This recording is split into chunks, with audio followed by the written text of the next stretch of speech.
Quid pro quo కేసులో అన్ని ఛార్జిషీట్లను కలిపి ఒకే ట్రయల్ గా విచారించాలని వైఎస్ జగన్ వేసిన పిటిషన్ పై నాంపల్లి కోర్టులో వాదనలు జరిగాయి. జగన్ తరపు న్యాయవాది సుశీల్ కుమార్ దర్యాప్తు పూర్తవకుండా అభియోగాలు నమోదు చేయడం చట్టపరంగా నిందితులకుండే హక్కులను హరిస్తుందని ఆందోళన వ్యక్తం చేశారు. సీబీఐ మాత్రం ఎప్పటిలాగే పాత చింతకాయ పచ్చడిలా పాత కథనే మళ్లీ వల్లించింది.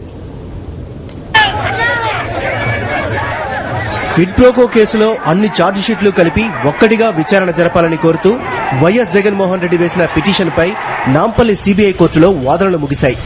జగన్ తరపున న్యాయవాది సుశీల్ కుమార్ వాదనలు వినిపించారు. జగన్ కంపెనీల్లో పెట్టుబడులకు సంబంధించిన కేసుల్లో దర్యాప్తు పూర్తి చేసేందుకు సుప్రీంకోర్టు సీబీఐకి 4 నెలల గడువిచ్చిన విషయాన్ని కోర్టు దృష్టికి తెచ్చారు.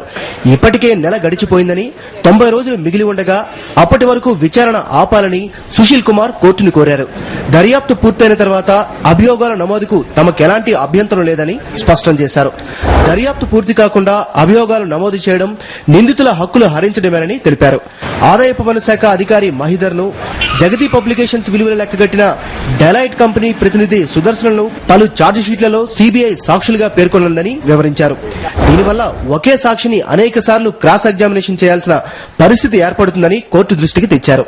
విచారణ ప్రారంభించి ఏళ్లు గడుస్తున్నా సీబీఐ ఇప్పటి వరకు ఎలాంటి ఆధారాలు చూపలేకపోయిందని, కేసుల్లోని సెక్షన్లు, వ్యక్తులు ఒకటే అయినప్పుడు వేరువేరు ఛార్జిషీట్లు వేయడంలో ఆంతర్యం ఏంటని సీబీఐని నిలదీశారు. సంవత్సర కాలంగా వైఎస్ జగన్ ను జైల్లో నిర్బంధించి ఉద్దేశపూర్వకంగానే సీబీఐ దర్యాప్తును సాగదీస్తుందని అన్నారు. వైఎస్ జగన్, విజయసాయిరెడ్డి జగతి పబ్లికేషన్స్ పబ్లిక్ సర్వెంట్లు కానప్పుడు పీసీ యాక్ట్ సెక్షన్ 13 వీరికి వర్తించదని వాదించారు. అటు సీబీఐ న్యాయవాదులు తమ వాదనలను కోర్టుకు వినిపించారు.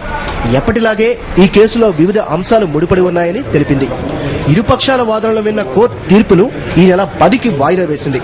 ఇక సీసీ నంబర్ 10 ఛార్జిషీట్ ను కూడా ఇతర ఛార్జిషీట్లతో కలిపి విచారించాలన్న జగన్ పిటిషన్పై విచారణను ఈ నెల 19కి కోర్టు వాయిదా వేసింది. జగన్ కంపెనీల్లో పెట్టుబడుల కేసులో తన పేరు తొలగించాలని విజయసాయిరెడ్డి వేసిన పిటిషన్పై విచారణ 19కి వాయిదా వేసింది.